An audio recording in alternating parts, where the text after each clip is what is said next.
Hey, this is L.A. Jackson, and check out Real Talk with Raheem. You're watching Real Talk here, and I said no. Yo, this is Cypher Kanai, L5 Points, you know what I'm saying? You watching Real Talk TV, man. Tonight, an I-Team exclusive, new revelations in the sex scandal surrounding Bishop Eddie Long. Today we are talking about dating in the church. Basically, it's a pulpit hookup. How do you feel about pastors dating church pre-members? Actually, it's the same thing. You know, I'm a barber, and I feel like I shouldn't be dating my patrons. You know what I'm saying? If I'm trying to get money from them, I shouldn't be dating them. If I'm trying to teach them something about God or whatever, I shouldn't be dating them. You know what I'm saying? That's just, it shouldn't even be like that. Well, if the pastor is single and the lady is single and they abide by God's rule, not having sex outside of marriage, and it's between a man and a woman, I think it's fine. Yeah, I mean, I think it is. Okay, I mean, because that's obviously a place you go meet people, you know, and he'd be on, I mean, if somebody's in the church, then they would have common interests, so, I mean, I think it'd be okay. It's not right and exact because the minister is viewed as upper echelon of direction. So that means that the women of the ministry, they're more susceptible to anything he says because of their weakness to what he stands for. So it's easy for him to capitalize on that or try to take advantage of it at any time. And unless he plans on literally, if his intention is not pure and sincere in wanting to actually have a fruitful relationship with them and not just something temporary and self-satisfying or gratifying for the moment, then it's definitely not a good idea. If he's planning on marrying that woman or something of the nature, then of course. I don't think that is okay, because when you're a pastor, maybe you are something with God, and sometimes they don't have to go with girls and something like that. I think it's wrong. Okay, in Colombia, because I'm from Colombia, all pastors, they can't go out with girls or something like that. So for me, it's not right. I don't know here what is the culture here, but for me it's not right, because they make a vow with God, something like that. I cannot translate well, but I think it's not good. Individuals who are consenting, I don't agree with it when it, like, give for example the Eddie Long situation. I think when you're in that type of situation, that type of power, and you have that many people following you, I think that you should show a great example. And if you show that type of distraction to everybody in the church, I think that you should take yourself out of the situation. You should be man enough. If you're man enough to do the crime, then you should able to leave the church and be a man and say, okay, I did wrong. I'm no longer in position to lead. You know. And I think him in that position is terrible because people are following him. I don't think I'm educated enough about the ministry in order to have an opinion about that. There's 2 points of view I can come from this. I'm actually a pastor's kid. I grew up in the church. Oh, PK.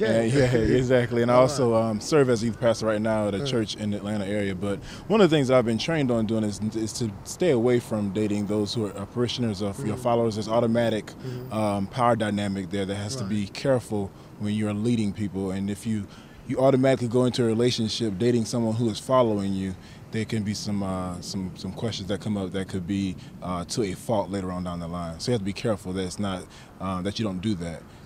There are people who do that, and I'm assuming that they do that with a lot of research and prayer and thoughtfulness behind it. It can be dangerous. So I can't say it should not be done, but I will say that you have to be careful if that is the road that you decide to take when dating, if you're a single pastor. Okay. I would actually rather keep my comments to myself. I feel as if to each his own. If he married, I don't think, it shouldn't be permissible, but if he not, where else would he find his woman at? Well, certainly not, because that's, first of all, taking advantage of of his members. If he's sincere in what he's trying to do, he would not want to date his church members. I feel like if the pastor's single and he sees somebody in the church that he's actually interested in, it's okay, but it's a way that he needs to go about going about the situation. So I feel like if he goes about it in the way that he needs to, then it's okay. But if he's just messing with everybody in the church, then that's a problem. So I just feel like there's a way that he should do it. No. I think there's too much of an imbalance of power, and pastors are, way too potent symbol carriers for there to be an equal balance of mutuality. I wouldn't say so, because just like in a major organization, the president isn't outlandishly fooling around with any of the workers there. So I think the same ethics should stay the same with the church. And, you know, as far as personal stuff, that should kind of go outside of the church. You have a... Yes. You do? Sure. Tell me your reasoning behind it. I think it's okay. You know, why wouldn't they be able to? I think it's horrible. I mean, you know, in the Bible, basically, you know, you're supposed, I mean, I'm not going to recite it word for word. I read it years ago, but understanding that y'all supposed to be married and no adultery and such, so why are you messing with anyone else sexually in that religion? That's a sin. But I am not the man that's being portrayed on the television. The well-known sex scandal involving Bishop Eddie Long began when 4 young men, all former members of the New Birth Missionary Baptist Church, filed suit accusing the bishop of lavishing money, trips, and gifts on the young adults while having sexual contact with them. You are not a man, you are a monster. The case was finally settled in secret back in May. Sources tell us an undisclosed amount of money was paid to the young men. Bishop Long in court papers denied the allegations and issued a statement saying it was time to move forward. You know, there's a lot of things going on in the Catholic Church with the altar boards and so forth. There's a lot of things, the whole Eddie Long scandal and all that with money.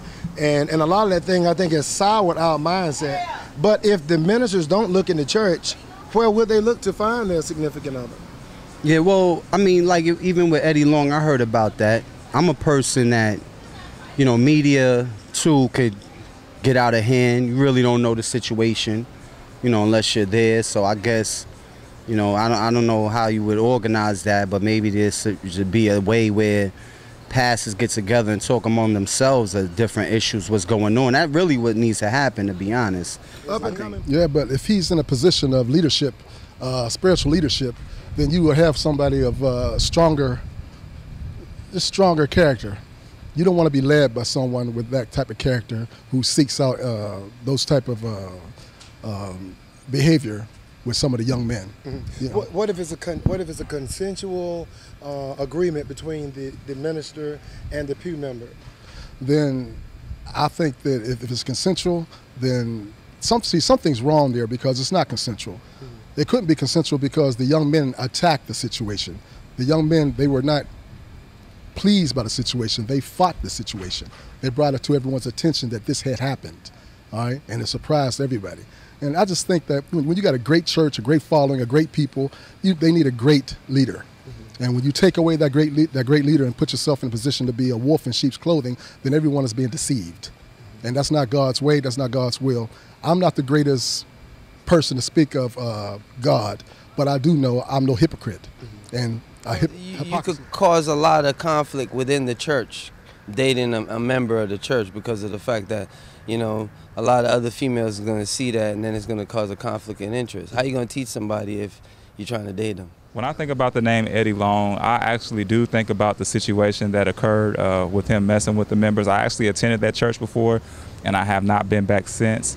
I'm not saying that he did it, but I just saw the pictures that he actually sent to the guys, and it just looked a little crazy to me. So that's how I feel about it. In the instance that we're all familiar with, where the pastor, what was his name? Eddie Long? Yeah. Bishop Eddie Long? All that was certainly in the church. Bishop Polk, all of them. All of them. And the church seemed to turn their head to it.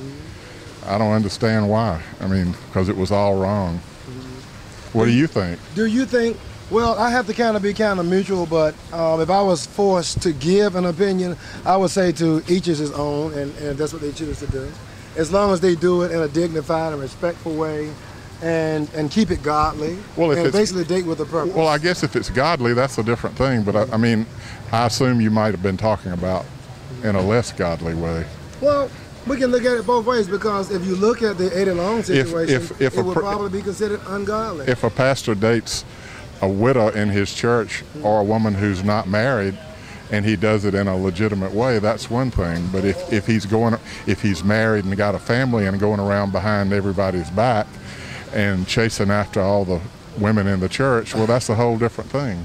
We wanted to ask you about Bishop Eddie Long. Oh, no comment. Come on. Can we just talk to you for a second? Eddie Long, you're a joke. You're disrespectful, and that's just not even necessary, brother. You outside your box, man. You got too many people looking up to you, and you're doing some very trifling business, brother. That's not right and exact. I don't care if they're lying or not. Every lie has a truth or a foundation, so somewhere inside it has a truth. You got embellishment, but at the end of the day, brother, you did something that you had no business doing, period. And so it's been recommended, I'm also seminary trained, it's been recommended that you do not date in your congregation as well. And many pastors will advise you to not date in the church. So that's where I will come from, that you have to use your best judgment, but the advice is that you do not date one of your parishioners or congregants. What does the Bible say about dating in the church? When you look at what the scriptures are talking about in dating, there's no real scripture that talk specifically to dating. And so there is stories of people who have grown up in the temple, and when they have been philanderers, it's wrong conduct. So you have to be careful of what you're doing in the midst of doing that. So scriptures don't necessarily speak to that, but they give you instances of what does happen when it's wrong conduct. Okay. How do you feel about that, as far as the vulnerability of the females being used in the wrong way by a pastor? Honestly, I feel like a woman, she goes to church in a vulnerable state because that's her safe zone.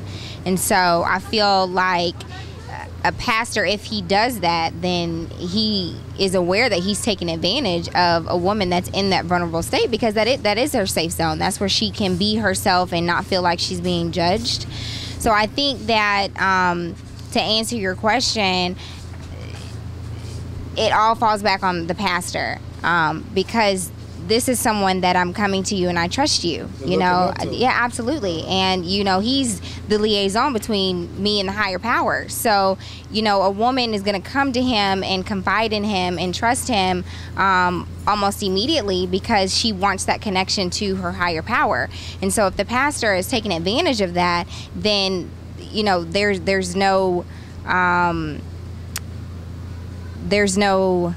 I guess, leeway for the pastor to have excuse of him not knowing what he's doing, or, you know, having the excuses of not taking advantage of this woman. Pastors dating in the church. What is your opinion about pastors dating in the church? He's whack. Not a